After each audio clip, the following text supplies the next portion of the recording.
Assalamualaikum warahmatullahi wabarakatuh. Alhamdulillah. Alhamdulillahilladzi hadana lihada wa ma kunna linahtadiya laula an hadanallah. Subhanaka la ilma lana illa ma 'allamtana innaka antal alimul hakim. Rabbi syrah li sadri wa yassir li amri wahlul 'uqdatam min lisani yafqahu qawli. Allahumma shalli wa sallim ala sayyidina Muhammad.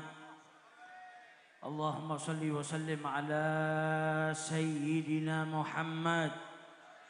Allahumma shalli wa sallim ala sayyidina Muhammad. Miftahi bab rahmatillah adada ma fi ilmillah salatan wa salaman daimaini bidawami mulkillah wa ala alihi wa sahbihi ajma'in amma ba'du. Hadratul muhtaramin, para alim, para ulama, para habaib, para kiai, para asatid, segenap pejabat pemerintahan baik sipil TNI maupun Polri, hadirin wal hadirat yang dimuliakan oleh Allah Subhanahu wa taala. Semoga majlis yang kita hadiri pada malam hari ini dihujani berkah oleh Allah Subhanahu wa taala, dan keberkahan majlis ini insyaallah memberikan keselamatan bagi kita semua di dunia sampai di akhiratnya Allah Subhanahu wa taala. Amin ya rabbal alamin. Dahulu 1400 tahun yang lalu, saat Nabi Muhammad duduk di dalam masjidnya, tiba-tiba ada 3 orang yang datang ke masjidnya Rasulullah Sallallahu Alaihi Wasallam. Yang pertama datang ngelihat ada tempat yang kosong dekat dengan Nabi Muhammad. Maka ia pun melangkah tanpa mengganggu orang yang duduk menuju ke tempat yang kosong, duduk dekat Nabi besar Muhammad Sallallahu Alaihi Wasallam. Kemudian yang kedua datang mau maju ke depan karena ngelihat ramai orang, malu. Maka ia duduk di penghujung majelis, di tempat dia berdiri. Yang satunya lagi datang ngelihat masjidnya Nabi penuh, banyak yang duduk bersama Nabi, pergi. Gak jadi masuk. Setelah Nabi Muhammad menjelaskan kepada para sahabatnya ilmu-ilmu yang beliau sampaikan, selesai majelis, Nabi berkata kepada para sahabatnya, mau tidak kalian ku beritahu tentang 3 orang yang tadi datang ke sini. Kemudian Nabi Muhammad menjelaskan, yang pertama, dia datang dan berharap untuk mendapatkan keridhaan dan perlindungan dari Allah Subhanahu wa taala. Ngelihat ada tempat di depan yang kosong, kemudian ketika melangkah ke depan gak ganggu yang lain, gak melewatin pundak-pundaknya orang, maka ia pun mendekat. Tujuannya apa? Supaya lebih dekat dengan Nabi besar Muhammad Sallallahu Alaihi Wasallam. Maka Allah pun memberikan perlindungan kepadanya. Yang kedua, dia datang, dia dapatin orang sudah banyak. Maka dia malu mau melangkah, malu mau maju ke depan. Maka Allah pun malu kepada dirinya. Dan Nabi Muhammad dalam haditsnya menjelaskan, barang siapa yang malu kepada Allah Subhanahu wa taala, maka dia dijauhkan dari siksanya Allah Subhanahu wa taala. Mau maksiat malu. Saya malu kalau sampai Allah melihat saya sedang melanggar perintahnya. Saya malu kalau Allah melihat saya sedang tidak mengerjakan perintahnya. Orang yang malu kepada Allah akan diberikan keamanan oleh Allah Subhanahu wa taala dari siksanya Allah Subhanahu wa taala. Dan yang ketiga kata Nabi Muhammad, dia menolak, maka ia pun ditolak oleh Allah Subhanahu wa taala. Dia lihat ada majelis bersama Rasulullah, hanya karena banyak orang akhirnya enggan datang, enggan duduk, maka ia pun ditolak oleh Allah Subhanahu wa ta'ala. Maka kita harapkan duduknya kita di majelis ini, niat kita untuk mendapatkan keridhaan Allah dan mendapatkan perlindungan dari Allah Subhanahu wa ta'ala, seperti niatnya orang yang tadi ke majelisnya Rasulullah. Dan kita harapkan Allah memberikan perlindungan dan keridhaannya kepada kita. Amin ya rabbal alamin. Alhamdulillah, malam hari ini kita juga berada di malam-malam yang istimewa, di bulan Rajab, bulan yang penuh ampunan. Mungkin ada daripada saudara-saudara kita dari mulai masuk bulan Rajab gak pernah minta ampun sama Allah Subhanahu wa ta'ala. Masuk bulan Rajab istighfar gak pernah, taubat gak pernah, minta ampun sama Allah gak pernah. Tapi malam hari ini alhamdulillah kita digerakkan oleh Allah Subhanahu wa ta'ala hadir ke majelis ini, yang insya Allah tidak keluar dari majelis ini kecuali dosa-dosa kita diampuni oleh Allah Subhanahu wa ta'ala. Amin ya rabbal. Karena majelis ilmu, majelis zikir, majelis sholawat ini yang menjadikan kita bahagia. Yang sumpek datang ke majelis zikir hilang sumpeknya. Yang punya hajat datang ke majelis-majelis seperti ini diijabahi hajatnya oleh Allah. Yang sakit datang ke majelis seperti ini diberi kesembuhan oleh Allah Subhanahu wa ta'ala, asalkan niatnya semata-mata untuk mendapatkan keberkahan dari Allah Subhanahu wa ta'ala. Dulu ada satu orang budak, diperintahkan sama majikannya pergi ke pasar. Majikannya ahli maksiat, sampai dikatakan majikan ini gak ada satu perbuatan dosa kecuali pernah diicipin. Gak pernah sholat, minum minuman keras, ahli maksiat, bahkan sering menyiksa budaknya. Maka budaknya dikasih uang 4 dirham. Kau pergi ke pasar belikan saya ini. Itu budak pergi ke pasar, sampai di pasar dia heran. Lihat pasar sudah siang hari tutup, gak ada yang buka. Semua toko di pasar tutup. Maka budak ini heran. Akhirnya dia cari orang, dapat orang satu lewat, ditanya, ini mana penduduk pasar? Sudah siang kok belum ada yang buka. Maka orang yang lewat tadi bilang, ini hari ini ada pengajian di tempatnya salah seorang ulama besar namanya Syekh Mansur. Syekh Mansur itu kalau ngaji satu desa semuanya hadir. Makanya orang-orang pasar ini semuanya belum buka tokonya karena masih ngaji di tempatnya Syekh Mansur. Maka budak ini tadi kemudian pergi ke tempatnya Syekh Mansur. Daripada saya nganggur duduk di pasar, pasarnya belum buka, mending saya pergi ke tempat Syekh Mansur, saya ngaji di sana, selesai ngaji baru beli hajatnya majikan saya. Sampai di tempatnya Syekh Mansur, selesai pengajian ada fakir miskin. Minta sama Syekh Mansur, ya Syekh, saya ini sedang butuh. Saya ini sedang kepepet, tolong bantu saya butuh uang 4 dirham. Kata Syekh Mansur, saya hari ini belum dapat rezeki dari Allah. Rezeki uang belum dapat. Tapi sebentar, barangkali di majelis ini ada yang bisa bantu. Maka Syekh Mansur bilang kepada santri-santrinya yang hadir, siapa yang mau bantu fakir miskin ini 4 dirham, maka saya akan doakan dengan 4 doa. Doanya orang soleh itu makbul. Belum lagi doanya di majelis ilmu. Kata Nabi Muhammad, tidak berkumpul 40 orang dari umatku kecuali di situ ada wali min auliyaillah.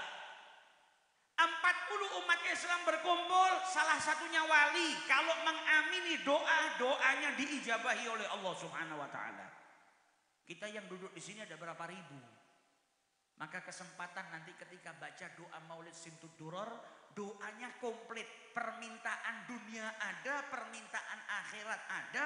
Maka kalau kita amini, insya Allah hajat-hajat kita dikabulkan oleh Allah Subhanahu wa ta'ala. Ini budak gak pakai berpikir panjang.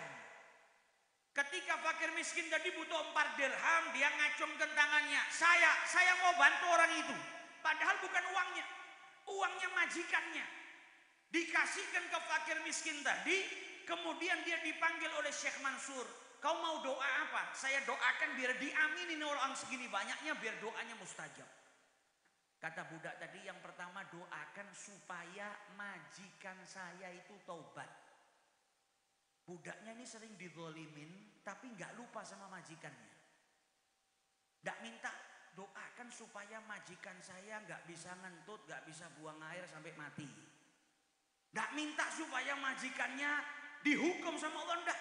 Saya punya majikan, zalim sama saya, tapi saya nggak mau dia mati dalam keadaan maksiat, belum dapat ampunan dari Allah. Doakan supaya majikan saya bertaubat. Didoakan sama Syekh Mansur. Yang kedua kau minta apa? Yang kedua tolong doakan supaya saya dibebaskan. Sudah capek saya jadi budak. Doakan supaya majikan saya membebaskan saya. Didoakan sama Syekh Mansur. Yang ketiga kau minta apa? Yang ketiga doakan supaya saya dapat rezeki untuk ganti 4 dirham duit majikan saya yang saya pakai ini. Ini bukan duit saya. Kalau saya nggak bisa ganti nanti repot. Tolong doakan saya dapat gantinya supaya saya bisa ganti duitnya majikan saya. Didoakan oleh Syekh Mansur. Yang keempat kau minta apa? Yang keempat doakan semoga saya diampuni oleh Allah, Anda juga diampuni oleh Allah, majikan saya diampuni oleh Allah, dan yang hadir di sini semuanya diampuni oleh Allah Subhanahu wa taala. Didoakan sama Syekh Mansur. Pulang ke tempat majikannya nggak bawa barang. Padahal dia disuruh ke pasar beli sesuatu, pulang tangan kosong. Sudah perginya berjam-jam, pulang nggak bawa apa-apa. Majikannya begitu melihat langsung marah. Mana kau pergi berjam-jam, pulang nggak bawa apa-apa? Kata majikannya, tunggu dulu. Ini semua ada kisahnya. Kenapa kok saya lama pulang nggak bawa apa-apa? Ada ceritanya. Kata majikannya, apa ceritanya? Saya tadi pergi ke tempatnya Syekh Mansur. Ada fakir miskin. Kemudian kata Syekh Mansur, yang mau bantu saya doakan. Majikannya penasaran. Majikannya ini ahli maksiat. Sama budaknya jahat. Tapi tiba-tiba dia penasaran. Kau minta doa apa sama Syekh Mansur? Saya minta doa yang pertama supaya Anda mau bertobat, minta ampun sama Allah. Padahal ini majikan sering dinasihatin orang, nggak pernah gubris. Tapi ketika doa dipanjatkan di majelis ilmu, diijabahi oleh Allah Subhanahu wa taala. Itu majikannya ketika dengar, apa yang kau minta? Yang saya minta Anda mau bertobat. Dia langsung berkata, tubtu ilallah. Detik ini juga saya bertobat kepada Allah Subhanahu wa taala. Kemudian yang kedua apa? Yang kedua saya minta sama Syekh Mansur supaya saya didoakan agar merdeka. Apa kata majikannya? Anta hurrun liwajhillah. Padahal beli budak itu mahal. Ini budak nggak pernah berhayal kalau suatu saat dia bakal dimerdekakan sama majikannya. Kenapa? Majikannya pelit, majikannya ahli maksiat, nggak suka kebaikan. Tiba-tiba berkat doa di majelis, majikannya langsung membebaskan dirinya semata-mata karena Allah, tanpa ada persyaratan dia harus bayar sekian. Yang ketiga kau minta apa? Yang ketiga saya minta supaya Allah ngasih rezeki, supaya saya bisa ganti 4 dirham Anda. Uang Anda tadi saya pakai buat sedekah ke para fakir miskin. Kata majikannya, nggak usah dibayar. Saya ikhlas lillahi ta'ala. Ini saya tambahin 100 dirham. Makanya 4 dirham diikhlaskan, bahkan diberikan rezeki sama Allah Subhanahu wa ta'ala melalui majikannya. Terus yang keempat, apa yang kau minta? Kata budaknya, yang keempat, saya minta supaya Allah mengampuni saya, ngampuni Syekh Mansur, ngampunin Anda, dan mengampuni yang hadir. Kata majikannya, kalau yang itu saya nggak bisa ngabulkan. Kalau yang pertama, kedua, ketiga, itu urusannya sama saya, maka saya bisa berikan. Kalau yang keempat, urusannya sama Allah Subhanahu wa ta'ala. Nah, yang gerakkan si majikan untuk memenuhi 3 permintaan Allah, maka mustahil permintaan yang keempat tidak dikabulkan oleh Allah Subhanahu wa ta'ala. Yang menggerakkan majikan tadi untuk bertaubat, mengikhlaskan utangnya, merdekakan Allah, maka mustahil permintaan keempat ditolak oleh Allah Subhanahu. Nah, kita yang hadir di sini kan masih banyak yang jadi budak. Kita itu budaknya hawa nafsu, kita budaknya dunia, kita masih membudak kepada harta, maka hadirnya kita di majelis ini, kita berharap semoga keluar dari majelis ini kita dibebaskan oleh Allah dari perbudakan dunia, dari perbudakan selain menjadi hamba Allah Subhanahu wa ta'ala. Kita yang duduk di majelis ini ya masih banyak utang. Ada enggak yang enggak punya utang di sini? Maka kita minta sama Allah Subhanahu wa ta'ala semoga keluar dari majelis ini bukan hanya dilunasi utang kita, tapi kita diberikan rezeki yang berlimpah oleh Allah Subhanahu wa ta'ala. Dan kita yang ada di sini masih banyak yang punya dosa, belum bertobat atau tobatnya belum diterima oleh Allah. Maka berkat majelis ini kita mohon kepada Allah agar digerakkan hati kita untuk bertaubat, diterima taubat kita oleh Allah Subhanahu wa ta'ala, dan diampuni dosa-dosa kita. Amin ya rabbal alamin. Dan mumpung ini bulan Rajab, saya akan sedikit aja membawakan, mengingatkan kita kembali akan peristiwa yang paling membahagiakan Nabi Muhammad. Karena orang yang ngaku cinta sama Nabi harus cinta dengan apa yang dicintai sama Nabi Muhammad.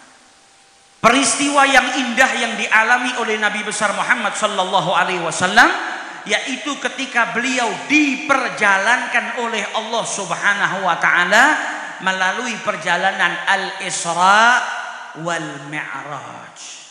Kisahnya Isra wal Mi'raj sudah sering kita dengar. Maka dari itu di bulan Rajab ini, karena ini bulannya sholat turun perintahnya sholat 5 waktu di bulan Rajab. 1 tahun sebelum hijrahnya Nabi Muhammad, Nabi diundang oleh Allah salah satunya untuk menerima perintah sholat. Semua perintah dalam agama Islam ini dari Allah melalui perantara malaikat Jibril dibawa di dunia, disampaikan kepada Nabi Muhammad. Puasa Allah ke Jibril, Jibril turun ke dunia ketemu sama Nabi Muhammad. Ya ayyuhalladzina amanu kutiba alaikumussyam kama kutiba alal ladzina min qablikum la'allakum tattaqun. Perintah zakat, perintah haji, semua perintah dari Allah ke malaikat Jibril, Jibril ke Nabi Muhammad. Kecuali perintah sholat, nabinya diundang langsung oleh Allah Subhanahu wa ta'ala. Merintahkannya bukan di dunia, bukan di bumi, tanpa perantara. Ini menunjukkan besarnya derajat sholat dan pentingnya sholat. Oleh karena itu wasiatnya Nabi Muhammad sebelum meninggal sampai diulang 3 kali, Allah fis sholat. Jangan sampai tinggalkan sholat, jangan sampai tinggalkan sholat, jangan sampai tinggalkan sholat. Kalau kita ngaku cinta sama Nabi Muhammad, wasiatnya Nabi nggak kita kerjakan berarti nggak cinta, dusta.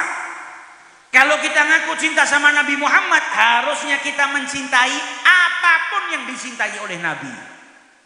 Nabi Muhammad yang paling dicintai apa? Sholat.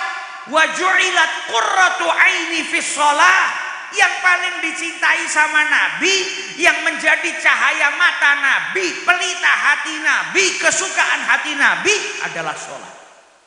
Makanya kalau datang waktu sholat, Nabi senantiasa berkata kepada Bilal, arihna ya Bilal, bahagiakan kami wahai Bilal. Datang waktunya sholat, Bilal diperintahkan mengumandangkan adzan. Dengan Nabi berkata apa? Bahagiakan kami. Karena apa? Setiap kali datang waktu sholat, Nabi Muhammad bahagia. Nah, yang perlu kita tanyakan kepada diri kita, kita kalau datang waktu sholat bahagia atau tidak? Setiap datang waktu sholat kita bahagia atau kita malas? Padahal sholat itu perjumpaan seorang hamba dengan Tuhannya. Kalau kita malas sholat berarti malas berjumpa dengan Allah. Kalau kita malas sholat, tanyakan kepada diri kita sendiri, apa yang dilakukan oleh Allah sampai kita malas berjumpa dengannya. Kita itu kalau malas ketemu sama orang, berarti orangnya pernah berbuat salah sama kita. Atau orang itu kalau bicara nggak enak, atau orang itu sombong. Nah, Allah yang ngasih kita makan, Allah yang ngasih kita rezeki, Allah yang ngasih kita kesehatan. Masa ketika kita dipanggil sama Allah kita malah nggak mau berjumpa dengan Allah Subhanahu wa ta'ala.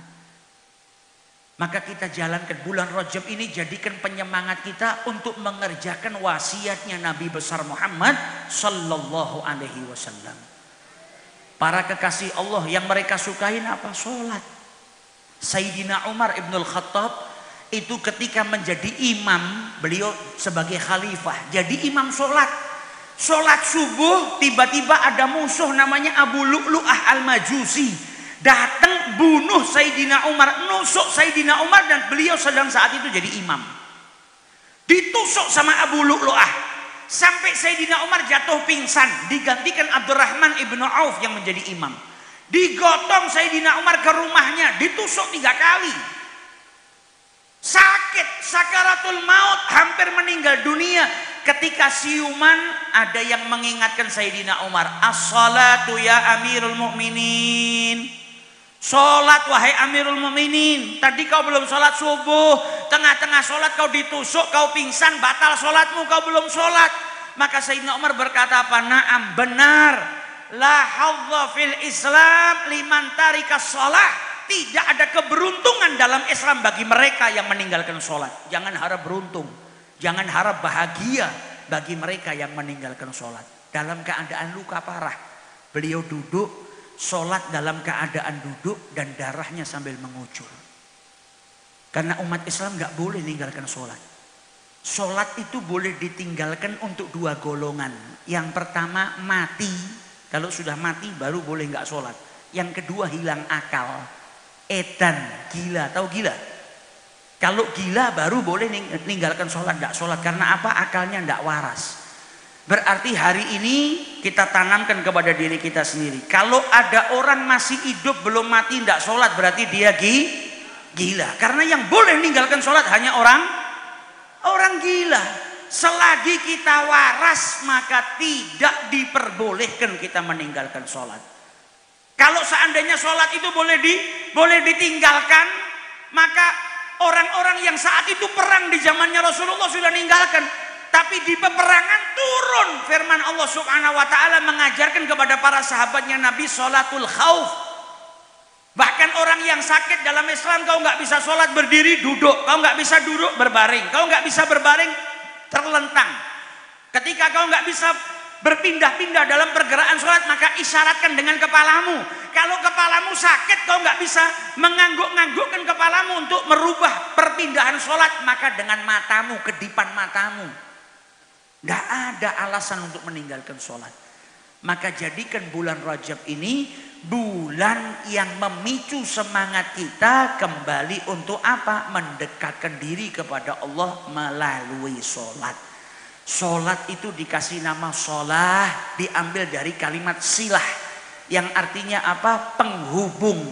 Sholat itu yang menghubungkan kita dengan Allah Subhanahu wa ta'ala. Kalau manusia tidak sholat berarti dia tidak terhubung dengan Allah Subhanahu. Hari ini orang punya handphone tidak ada internetnya 2 hari betah enggak? Enggak betah. Tapi anehnya ada orang 1 minggu nggak sholat, nggak terhubung dengan Allah, betah. Maka sebagaimana kita nggak betah kalau punya handphone nggak ada sinyalnya, nggak ada internetnya, jangan pernah betah kalau hubungan kita dengan Allah Subhanahu wa ta'ala terputus.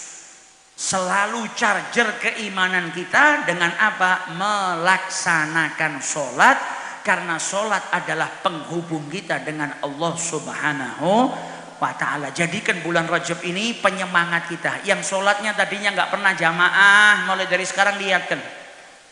Jangan nanti di akhirat jadi orang miskin. Ketika ngelihat saudara-saudaranya dapat imbalan banyak dari Allah karena sholat jamaah, kita nggak sholat jamaah.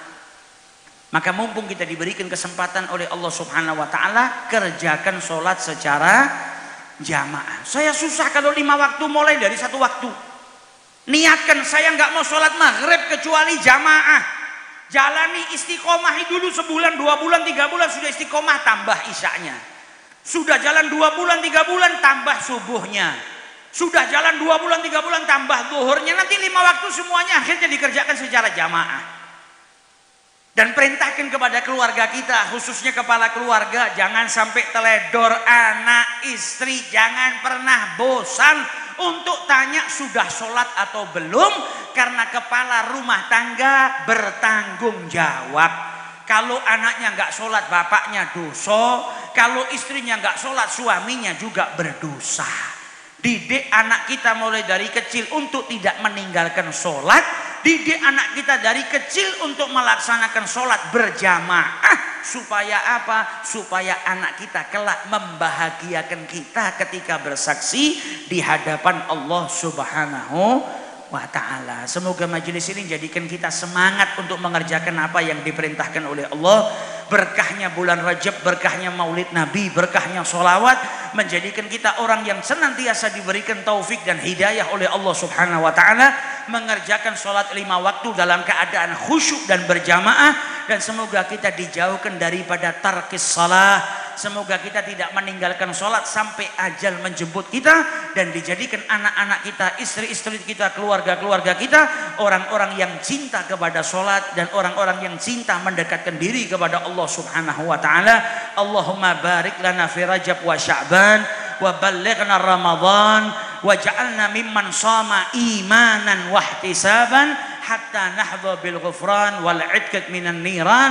Wa sallallahu ala sayyidina Muhammadin wa ala alihi wa sahbihi wa sallam walhamdulillahi rabbil alamin. Alhamdulillah. Demikian